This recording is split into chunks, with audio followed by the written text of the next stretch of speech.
Laney Boggs, get your cute butt down here! Welcome to Ms. Mojo, and today we're counting down our picks for the best makeovers and total character transformations in film and television. I'm really into you. Don't tell me.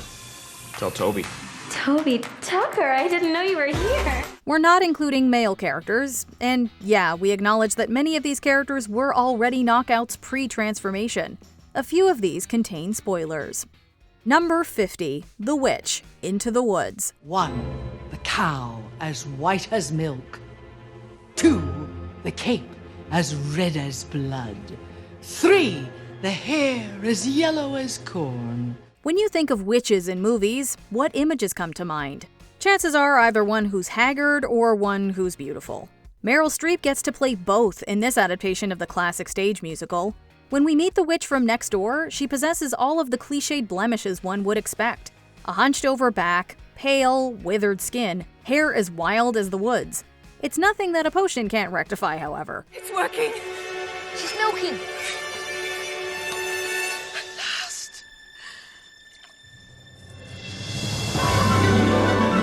Once the ingredients are gathered, it isn't just the witch's beauty and youth that are restored. Her dress also magically becomes more befitting for somebody resembling Miranda Priestly. As the characters learn in the second act, though, your happy ending might not be everything you expected. I'm not good, I'm not nice, I'm just right. I'm the witch, you're the world. Number 49, Kaylee Frye, Firefly. We agree with Simon that Kaylee is pretty, especially when covered in engine grease. That said, getting messy is part of the job for the Serenity's upbeat mechanic. Kaylee gets her Cinderella moment in the episode Shindig, attending a ball in a fancy pink and white dress. Not fancy enough for some of the other ladies in attendance, but they're put in their place. She made you a dress that looks like you bought it in a store. Oh. I didn't know. Why, Banning Miller, what a vision you are in your fine dress. You must have taken a dozen slaves a dozen days to get you into that getup. Of course, your daddy tells me it takes the space of a schoolboy's wink to get you out of it again. While Kaylee initially seems like a fish out of water, it isn't long until she becomes the center of attention. Not merely due to the dress she's wearing, but because she knows more about ships than anyone else in attendance. Kaylee shows that it takes more than a costume change to become the belle of the ball. By the way, the 8010's the same machine. They just changed the plating. Hope no one noticed. Number 48, Adrien Balboa, Rocky. Rocky Balboa and Adrian Panino may seem like a mismatched pair. One is a small-time boxer who sometimes gets his hands dirty to make ends meet. The other is an introverted pet store employee hidden behind a pair of glasses. Do me a favor. What? Take off these glasses. You got nice eyes. There's more to Rocky than meets the eye, however. Likewise, Rocky sees Adrien when others don't. Adrien also begins to see Rocky through a different lens after he removes her glasses and hat. I always knew you was pretty. Don't tease me. I'm not teasing you. I ain't teasing you. From there, Adrien starts to come out of her shell, opening herself up to the idea of love. Rocky might not win the big fight, but that doesn't matter. Hearing Adrien say that she loves him is more rewarding than any title. Now, that is how you end a movie. I love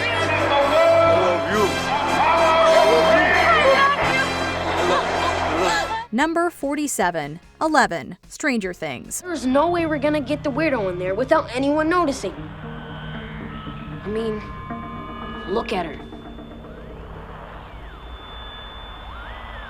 When 11 escapes from the lab that imprisoned her, she has a limited vocabulary and even less hair. On the run, 11 makes a few friends who take her in.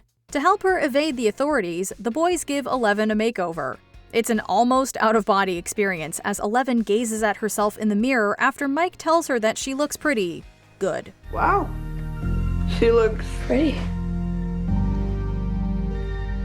Good. You look pretty good. It's not the only instance in the series when 11 gets to dress up.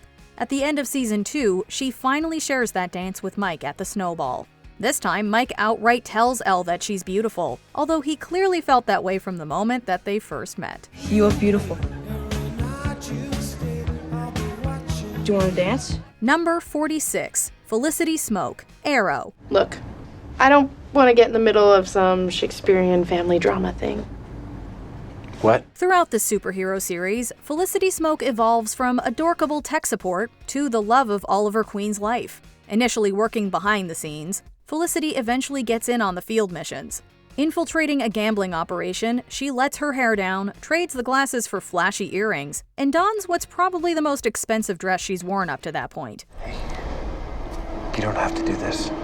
Yes, I do. Even with this makeover, Felicity doesn't have the best poker face.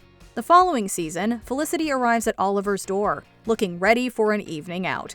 While it's not the first time that Oliver has seen Felicity without her signature glasses, the look on his face is different. It's a look that says, "I'm in love with you, but can't find the words." What happens in Russia stays in Russia. Even when it makes no sense whatsoever.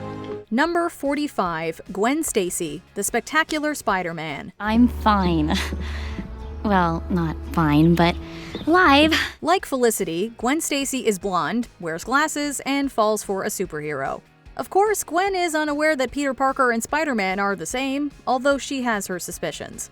Even before Peter went through his own transformation, Gwen had feelings for him.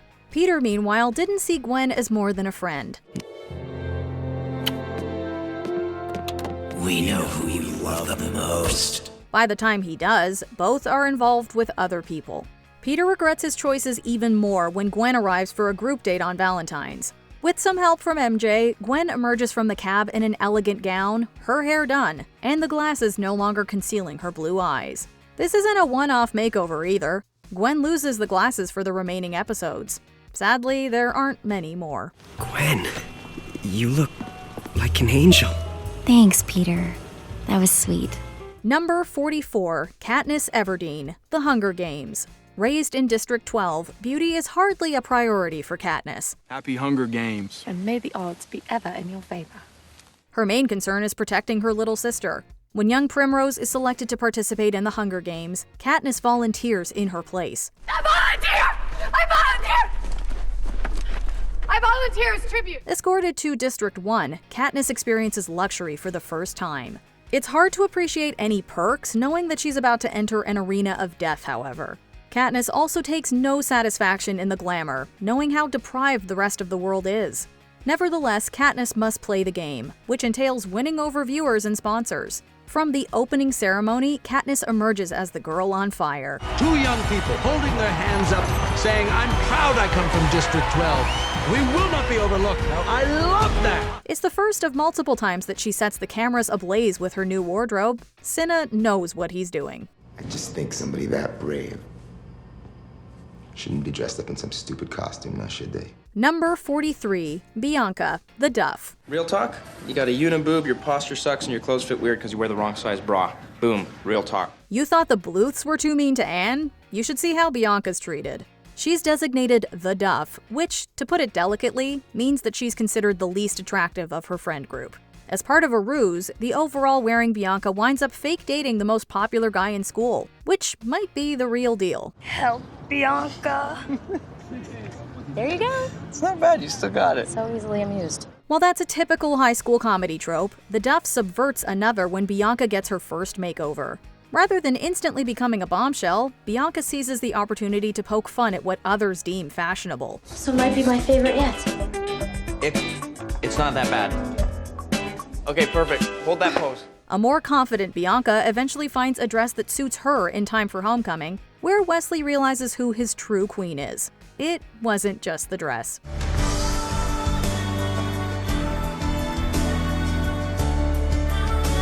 Number 42, Elphaba Throp, Wicked. Now that we're friends, I've decided to make you my new project. Oh, you really don't have to do that. Elphaba might become known for the black hat that Glinda gifts her.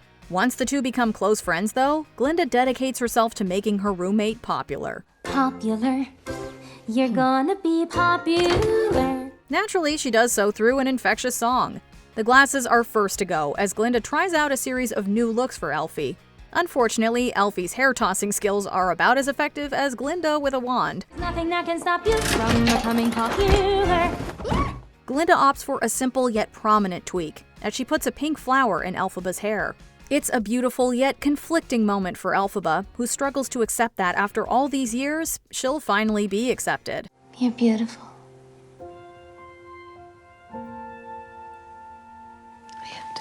Even if it's too good to be true, Glinda still helps Elphaba to see that there's more to herself than others assume. You're welcome. Number 41, Hermione Granger, Harry Potter and the Goblet of Fire. Voldemort's return isn't the only major change that comes with Harry's 4th year at Hogwarts. Even when her face is hidden in a book, Hermione's bushy hair is a dead giveaway. It's a truly transformative moment when Hermione arrives at the Yule Ball, not only with her hair up, but wearing a stunning pink gown that leaves others in disbelief. Looks beautiful. Even Harry, who has eyes for Cho Chang and only sees Hermione as a friend, is caught off guard by her beauty. He isn't as dumbfounded as Ron, who struggles to fathom that it's Hermione in the dress. Is that Hermione Granger with Victor Crumb? No, absolutely not. What's more, she's on Victor Crumb's arm, making Ron even more jealous. Ron may spoil the evening, but nothing can take that grand entrance away. Victor's gone to go and get drinks. Would you care to join us? No, would not care to join you and Victor. Number 40, Miriam Knight, the girl most likely to. Stalker Channing's first lead role was in this TV movie, playing the smart yet physically unflattering college student Miriam Knight. Deglamming Channing was something of a challenge for the crew, having to draw on thick eyebrows and puffing out her cheeks with cotton. It was reportedly easier to make Channing look pretty. The transformation comes after Miriam is involved in a car accident, requiring her to undergo plastic surgery.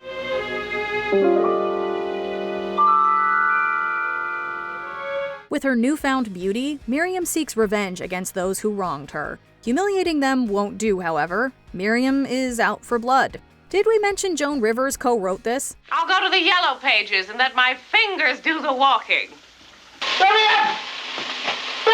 Putting the dead in Drop Dead Gorgeous? This is the only Ugly Duckling story we can think of that involves murder. They say he was a nice guy. Murdered by a very clever woman. A lover's quarrel, perhaps. Number 39, Carrie White, Carrie. Hey, where did you buy that dress? I love it. I made it. Me? We may have spoken too soon, but in Carrie White's defense, a young person can only be pushed so far until they snap. If they happen to have telekinetic abilities, well, you should have considered that before tormenting them.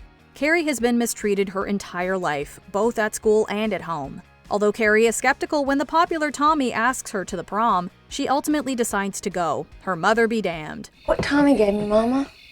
Aren't they beautiful?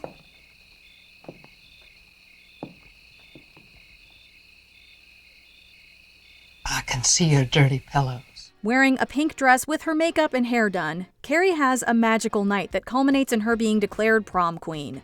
Unfortunately, it's all downhill from there. This was a prank, as suspected, and the moment that pig blood splatters over Carrie, things get ugly for everyone. Number 38, Molly Hooper, Sherlock. Sherlock Holmes can read just about anyone, although he couldn't tell that meek Molly Hooper had a thing for him, or maybe he did detect her feelings at some point, but was too self-centered to fully process them. Either way, Sherlock gets the biggest clue yet when Molly arrives at a holiday get-together. Out of her usual morgue attire, Molly turns heads with red lipstick, diamond hoop earrings, and a sleek black dress that turns heads. That is, except for Sherlock, who assumes that Molly's dressed up because she has a boyfriend. So you've got a new boyfriend, Molly, and you're serious about him. What? Sorry, what? In fact, you're seeing him this very night and giving him a gift. He insults her in the process before realizing the special gift she got was for him. Sherlock apologizes with a kiss on the cheek, which is honestly a Christmas miracle for him. I'm sorry. Forgive me.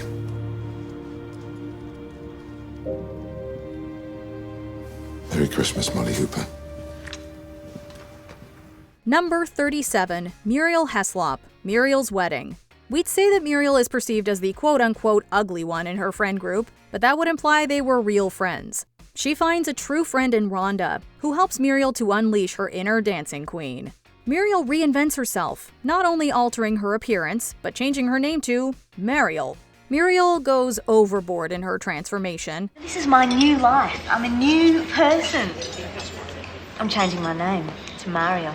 She fulfills her dream of walking down the aisle in a wedding gown that makes her the envy of almost every other woman in the room. Muriel, do you take David to be your husband? You promise to be true to him in good times and in bad, in sickness and in health, to love and honor him all the days of your life? I do. Although it's entirely superficial with no feelings for the groom. In the end, Muriel keeps the makeover, but she learns to be true to herself, riding off into the sunset with the one person who always saw her. Number 36, Sabrina Fairchild, Sabrina. Expect to see Audrey Hepburn a few times on this list, which is ironic since she was one of the most glamorous actresses who ever lived. Even if there's a class difference, it's inexplicable that the scrappy Sabrina Fairchild can't so much as catch the eye of Playboy David. He doesn't even know I exist. Might as well be reaching for the moon. That is, until she returns home from Paris 2 years later, with a refined fashion sense now stopping men in their tracks. Taxi, miss. Cheapest rates in Glencoe. Well, hello, how are you? Suddenly, it's the chauffeur's daughter scoring a ride from David, who isn't her only suitor. David's brother, Linus, seeks to separate the two, at least for financial reasons.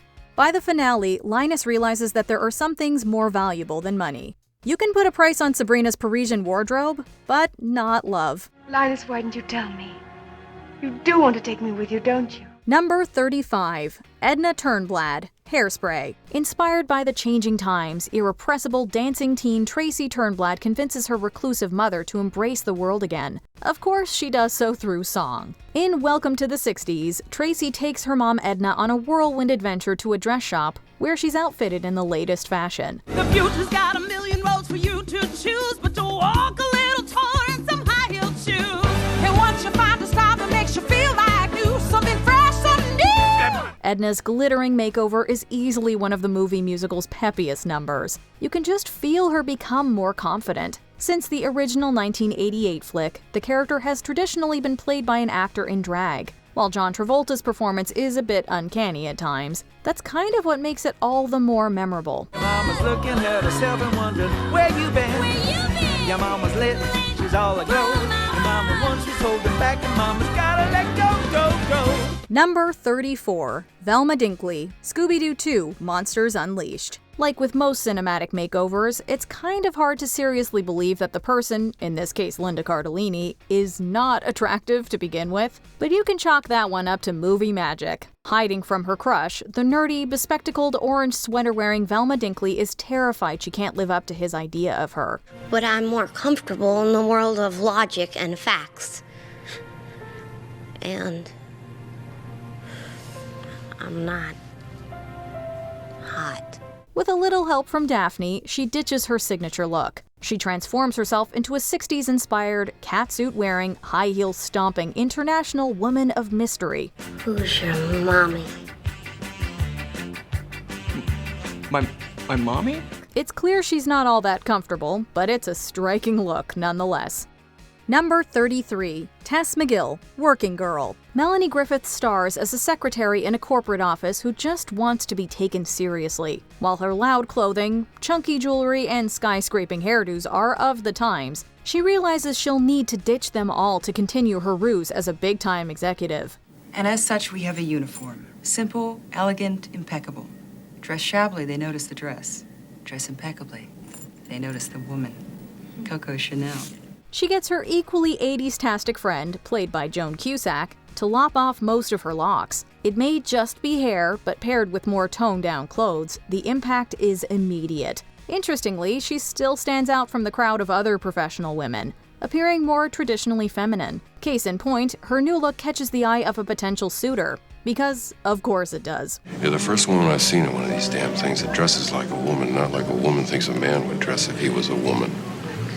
Thank you, I guess. Number 32, Andy Sachs, The Devil Wears Prada. Anne Hathaway plays Andy, personal assistant to the vicious and devastatingly stylish fashion editor Miranda Priestley. Her muted, trend-ignorant style and sneering condescension toward the industry doesn't do her any favors, so she goes to the magazine's art director Nigel. Stanley Tucci milks the scene for all it's worth as his character begrudgingly fixes her up with a whole new wardrobe. It might fit. It might.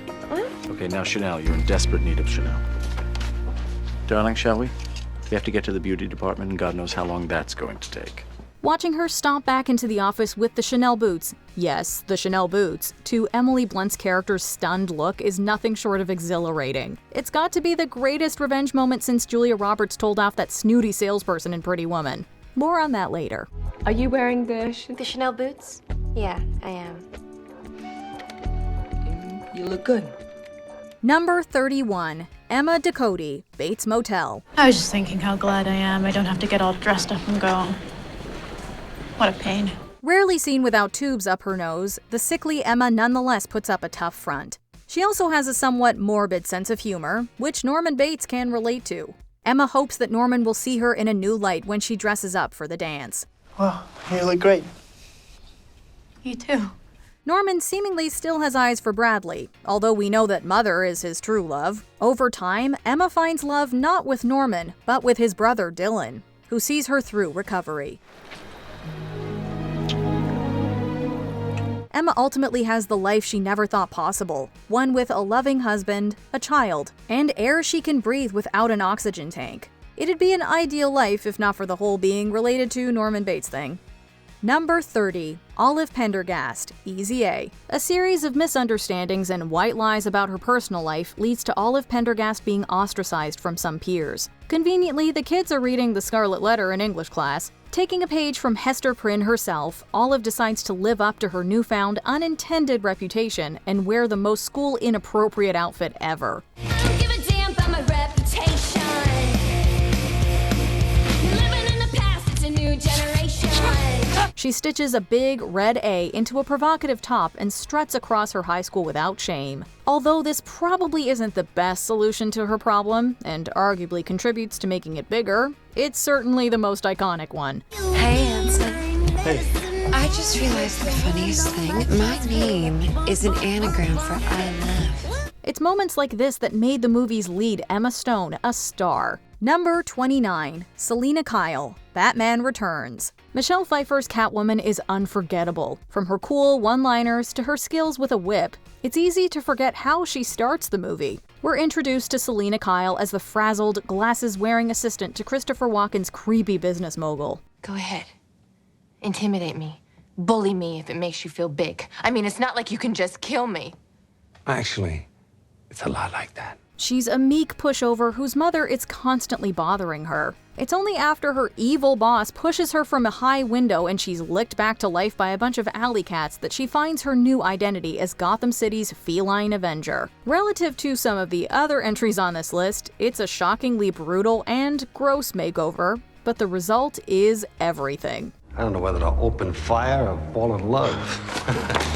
You poor guys. Always confusing your pistols with your privates. Number 28. Helen Tasker, True Lies. This spy comedy stars Jamie Lee Curtis as Helen, a bored woman in the middle of a midlife crisis and desperate for some excitement. She's completely unaware that her husband is a secret agent. To spice up their stalled marriage, he tricks her into thinking she's being recruited by a shadowy spy organization. There's only one solution to your problem, Mrs. Tasker. You must work for us. What are you doing, Harry? Just giving her a little assignment. You gotta be shitting me. She wants a little adventure. Her task is to seduce an enemy. Before meeting up with this mystery man, Helen realizes she's dressed all wrong for the part. She rips her dress to shreds until it's a bit more sultry and flattering, and throws a handful of water in her hair. You can't say she wasn't ready to serve her country. My name is Michelle. Carla thought you'd like me. Number 27. Katie Heron, Mean Girls. What starts out as an experiment to infiltrate the most popular clique at North Shore High soon sees transfer student Katie Heron in over her head. Her new friends give her a makeover, and it seems to turn her into a pinker and prettier Frankenstein's monster. Because being with the plastics was like being famous. People looked at you all the time, and everybody just knew stuff about you. Becoming drunk on the power of coolness, Katie starts dressing and acting like the girl she's supposed to be gathering intel on. Her clothes become a bit more provocative. Her face carries a little more makeup. She realizes she's teetering over the edge and refuses to stop herself. Makeup and a new wardrobe never seemed so dangerous. Was I the new Queen Bee? Number 26. Penelope Featherington, Bridgerton. Few pay attention to the youngest Featherington, Penelope, enabling her to live a double life as gossip writer Lady Whistledown. As she spends her days writing about the love affairs of others, Penelope seems destined to be a spinster. People have real problems, mature problems that have nothing to do with the secret identity of some silly writer. Perhaps Penelope could be content if not for the feeling she has for Colin Bridgerton. After going overlooked for multiple seasons, Penelope commits to winning over Colin, adopting a looser hairdo and debuting at the ball in a dress that leaves others green with envy. Penelope's life doesn't change in one night, but Colin makes good on his promise to help her find a husband, himself, proposing following the steamiest of carriage rides. Penelope just needs to tell Colin there's a third party in this relationship. You're coming with me? What? Your family will see me. For God's sake, Penelope Featherington, are you going to marry me or not? Number 25, Laney Boggs. She's all that. Zach is a popular high schooler who makes a bet that he can turn even the most hopeless girl into a prom queen. The target is Laney Boggs, whose social clumsiness and lack of popularity make her a prime choice. The scene where Zach has his sister make Laney over is a classic of the genre. Gentlemen, may I present the new, not improved, but different, Laney Boggs. Her slow walk down the stairs as Kiss Me plays, and he realizes that she could actually be the girl of his dreams, is quintessentially 90s. You wear those shoes and I will wear that dress. Oh, kiss me beneath the melody twilight. Then, of course, she nearly falls on her face. It was memorably recreated in the raucous spoof Not Another Teen Movie just a few years later. Oops.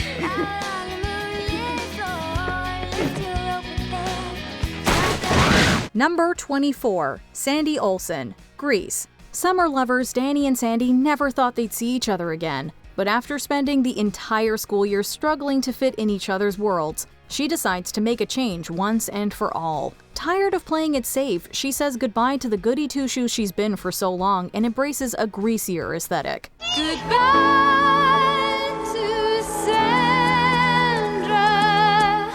Dee. She arrives at the school carnival dressed like hell on heels. It's an entrance to remember. Ditching her skirts and pretty delicate ensembles for black leather and tight pants, she's still finding her bearings as a bad girl, but with a little help from her friends, she pulls it off. You better shape up, 'cause I need a man, and my heart is set on you. Number 23, Marisa Ventura, Made in Manhattan.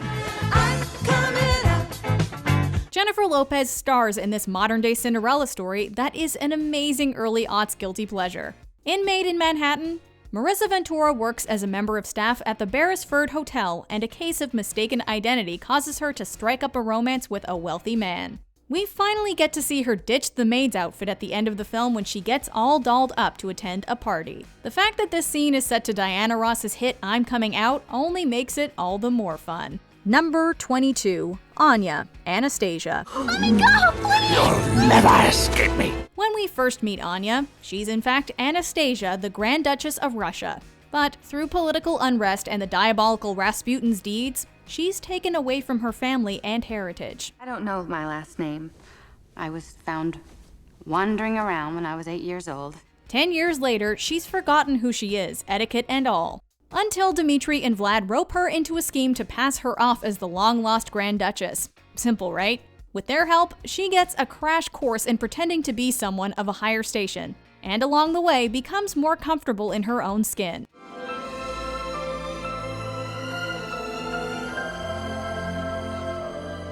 That, and she gets to wear some new clothes that frankly, we would really love to borrow sometime, animated or not. You have the beauty of your mother, Alexandra, Empress of all Russia. Number 21, Sam Montgomery, A Cinderella Story. Hilary Duff does what she does best in a Cinderella story, playing a totally awkward yet endearing teenager. In this rendition of the classic fairy tale, Sam wants to meet her online crush at a school dance, but isn't allowed to go by her evil stepmother. I can't go. What? I don't have a costume. But you will. Are you coming, Zorro? She goes anyway, with the help of her friends at the diner where she works. sporting an old wedding dress and a masquerade mask that somehow completely obscures her identity from everyone who knows her. Don't you know who I am? Of course I do. You're Princeton girl. You're the girl I've been waiting to meet. I know exactly who you are. What's your name? Believable? Maybe not, but it's magical nonetheless. Another day started out like any other. Just another girl who took my breath away. Number 20, Fern Mayo, aka Violet, Jawbreaker. All right, bitches, out. Move it! The Flawless Four had it all until a practical joke gone wrong resulted in the accidental murder of their clique leader. 1 is for witch. 2 is for bitch. Pop it, Marcy! Oh my god. To protect their secret and ensure their safety, the girls accept Fern Mayo into their clique. We're gonna make you one of us. Fern undergoes a complete transformation and quickly goes from admirer of the girls to the most popular girl in school, and even changes her name to Violet. Violet? I like it. Her newfound popularity comes with both friends and enemies, however, as Violet learns the hard way that being the most popular girl in the school isn't all it's cracked up to be. Number 19, Vivian Ward, Pretty Woman. Let's be real, Julia Roberts is always gorgeous, but at the beginning of Pretty Woman, when she's in her street-walking getup and blonde wig, she definitely doesn't look her best. In one of the most satisfying scenes from this classic rom-com, we get to see her character Vivian go from underdressed to perfectly in style when she returns to that snobby Rodeo Drive shop to tell them what a huge mistake they've made. I was in here yesterday. You wouldn't wait on me? Oh, you work on commission, right? Yes. Big mistake. Big. Huge. The shopping montage that takes place before, set to the song that gives the movie its name, is beloved for good reason. Pretty woman walking down the street. Number 18, Beth Harmon, The Queen's Gambit. While other teenage girls focus on fashion and cosmetics, the orphaned Beth's world revolves around chess. With a plain wardrobe and a page boy haircut, she'd blend into the background if not for being played by Anya Taylor-Joy. That does help even the walliest of wallflowers to stand out. As Beth rises as a chess champion, she also develops a sense of style and identity.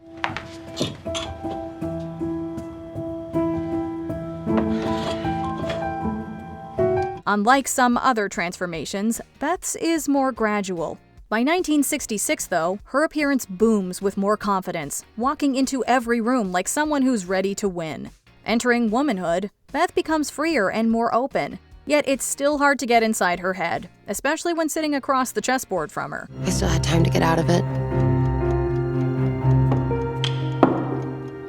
But he took the piece, just as I planned. Number 17, Cinderella, Cinderella. Easily one of the most iconic transformation scenes in movie history, Cinderella trades in her rags for a beautiful gown with the assistance of her fairy godmother. Oh, just leave it to me. What a gown this will be. Bibbidi-bobbidi, bibbidi-bobbidi, bibbidi-bobbidi. Having been mistreated by her stepmother and stepsisters, Cinderella desires to attend the prince's ball, only to have her dress destroyed by her evil stepsisters. Why, you little thief! They're my beads! Give them here! Luckily, her fairy godmother arrives and gives her a new gown with glass slippers, as well as a horse and carriage, allowing her to attend the ball and earn the love of the prince. Number 16, Danielle de Barbarac, Ever After. A bird may love a fish, signore, but where would they live? Then I shall have to make you wings. Another interpretation of the Cinderella story is this late 90s flick starring Drew Barrymore. Marketed as the supposedly real story behind the much-loved tale, Ever After introduces us to Danielle de Barbarac, whose father has died and who has long been mistreated by her stepmother and stepsisters. At the beginning of the film, she dresses like a common servant. These are my mother's. Yes, and she's dead. But when the time comes for the big ball, She pulls out all the stops and looks absolutely ethereal in a white dress and a pair of fairy wings.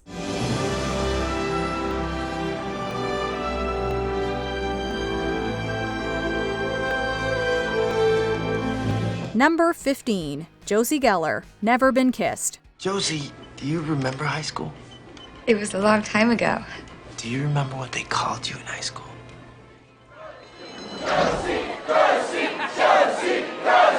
Whether you loved or hated high school, most of us would likely have no interest in living through it again.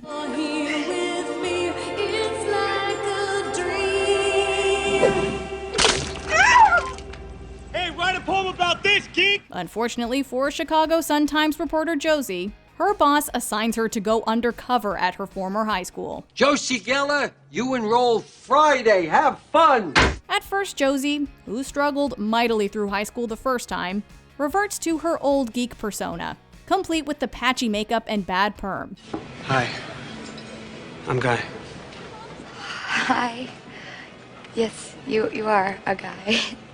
Over the course of the film, however, she becomes more confident and is even crowned prom queen. More importantly, she learns that in the grand scheme of things, high school is just a blip on the radar and really doesn't matter. Find out who you are and try not to be afraid of it. Number 14, Joe Stockton, Funny Face.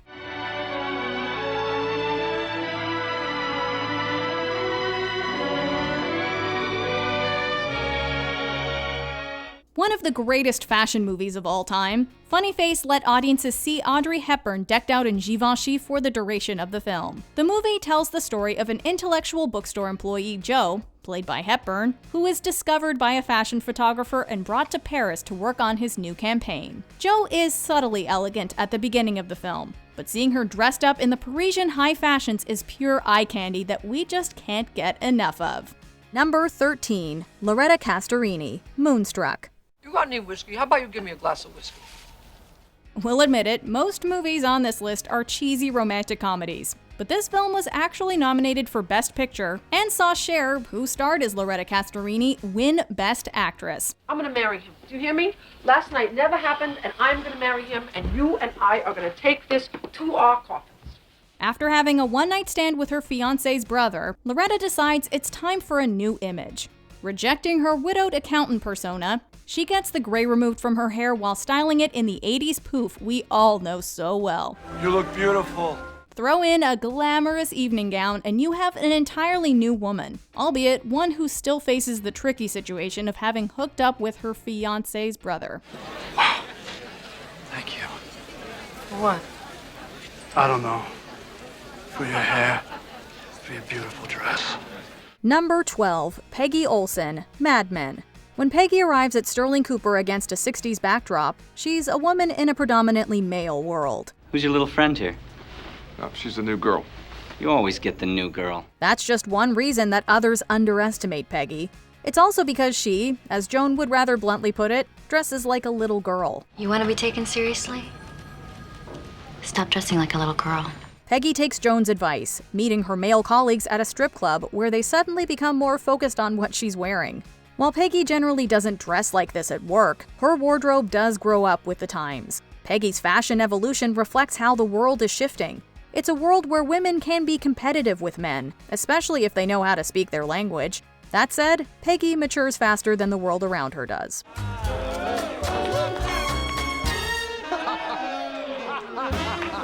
Number 11, Annabelle Fritton, St. Trinians. What are you going to do to me?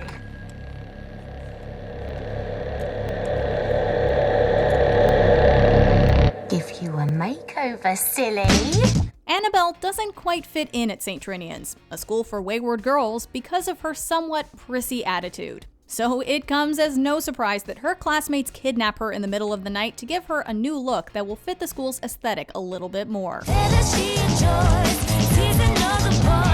So it comes as no surprise that her classmates kidnap her in the middle of the night to give her a new look that will fit the school's aesthetic a little more. The audience gets to see each different clique trying out a makeover style for her, and the one they settle on is sexy, cute, and a little bit edgy. Yes, Annabelle was beautiful before, but she's got a lot more spunk after. How'd you feel? Like St. Trini.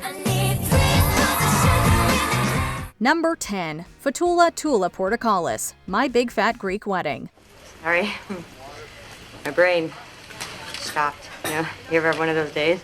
A lot of us have an overbearing family, but hopefully they aren't as exhausting as the Portocalis clan. Listen, the family knows. Last night, Vicky Pavlopoulos saw you sucking the lips off his head in the Denny's parking lot. The Portocalises want Tula to marry a Greek boy so that she can make Greek babies and cook for the rest of her life. But she strives for something more. Why you want to leave me? I'm not leaving you. Don't you want me to do something with my life? Oh, yes! Get married, make babies.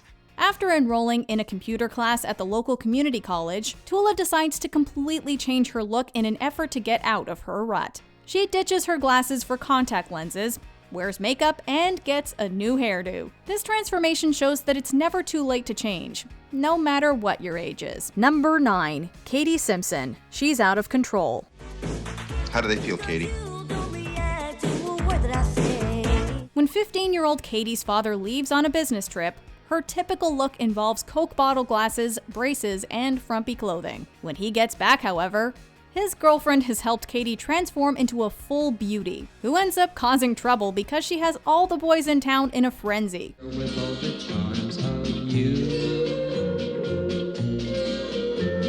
This movie may not have done well with the critics, with the legendary Roger Ebert particularly panning it, but we still love this transformation, even if Katie's father does not. Isn't she beautiful, Doug? Doug? Number 8. Monica Geller, Friends. The running gag about Monica being overweight during her youth has its detractors years later, but it did play an integral role in one of the show's funniest Thanksgiving episodes. After hearing Chandler call her the F word, no, not that one, Monica gets back at him 1 year later. Monica, why don't you finish off these pies? I don't have any more room in the fridge. No. No, thank you. Well, Judy, you did it. She's finally full. Not only has Monica slimmed down, but she's also exchanged the tacky plaid sweater for a dress that has Chandler's jaw on the floor in disbelief. Oh my God. What's the matter? Is there something on my dress? You look so different. Terrific. That's not the only body part that winds up on the floor. Monica feels that simply showing off her new physique isn't enough to get back at Chandler. A plot to seduce him goes horribly wrong, leaving Chandler with only 9 toes.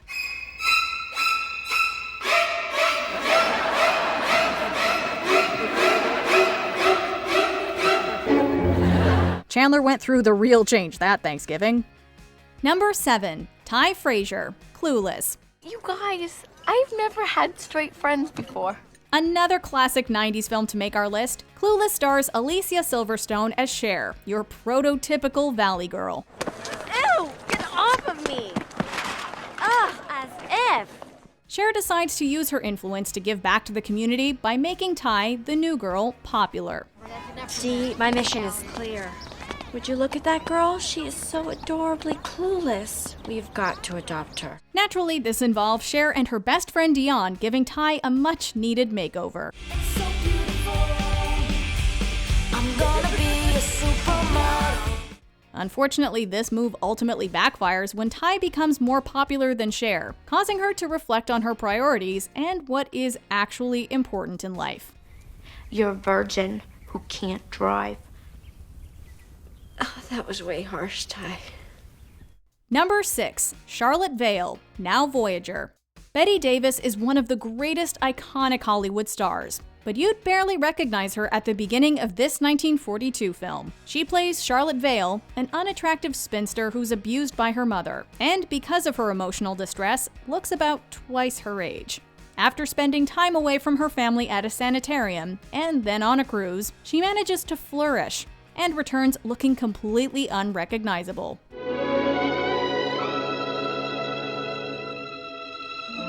Her eyebrows alone are a before and after that would be inspirational to anyone. Number 5. Gracie Hart, Miss Congeniality. Gracie needs to undergo a significant transformation when she was tasked with the job of going undercover at the 75th annual Miss United States beauty pageant to investigate a bomb threat. Dad, I think we need to get somebody in there. Yeah. Now I'm thinking. Undercover. Rough and tomboyish, Gracie didn't just get a makeover. She got an entire overhaul, including lessons on how to dress, walk, and act like a supermodel. I'm in a dress. I have gel in my hair. I haven't slept all night. I'm starved and I'm armed. Don't mess with me. Of course, while Gracie's appearance may have changed, she demonstrates how good of a cop she is by sussing out the real threat and saving the newly crowned Miss United States' life.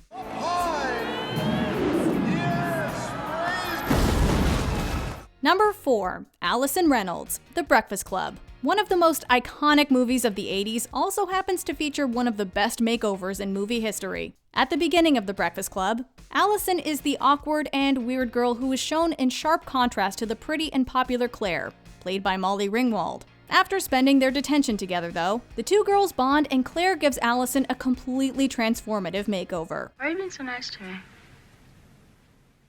Because you're letting me? She always had good looks, but thanks to Claire, Allison finally got the confidence boost she needed.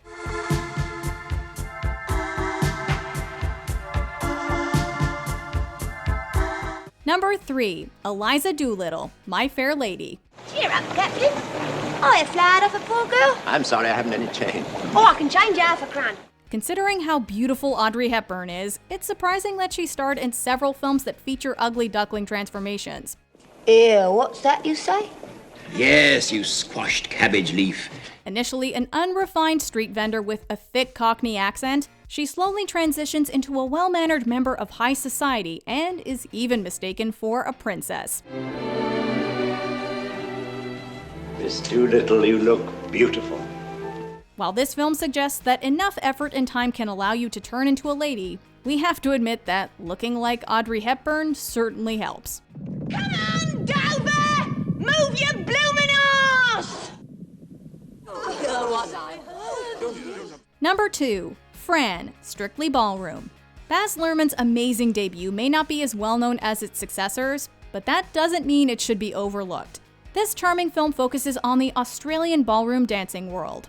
And in a plot somewhat similar to the classic Dirty Dancing, an experienced male dancer finds himself taking on a raw beginner to be his partner. You're calling to me, I can't hear what you've said. Fran is the baby of this story, and when we first meet her, she's one of the most awkward characters to ever grace our screens.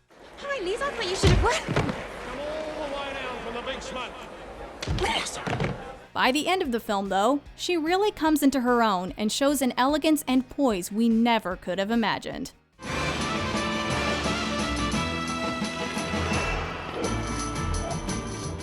Before we continue, be sure to subscribe to our channel and ring the bell to get notified about our latest videos.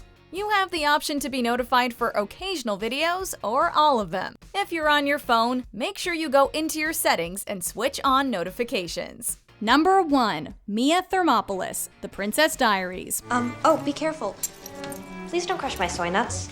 Anne Hathaway is no stranger to undergoing transformations, but we're choosing her debut film for the number 1 spot on our list. As a geeky and frizzy-haired teenager, Oh, this is a nightmare. I'm going back to bed. Mia Thermopolis is stunned to discover that she's actually a princess and heir to the throne of Genovia. Mia receives princess lessons and is also given a glamorous makeover. Me? A princess? Shut up! Of course, true to form, when she accepts her role as the princess, she appears untidy and drenched, proving that character, not appearance, is the most important thing. Majesty, only Paolo can take this and give you a princess. Which transformation stood out the most to you? Let us know in the comments.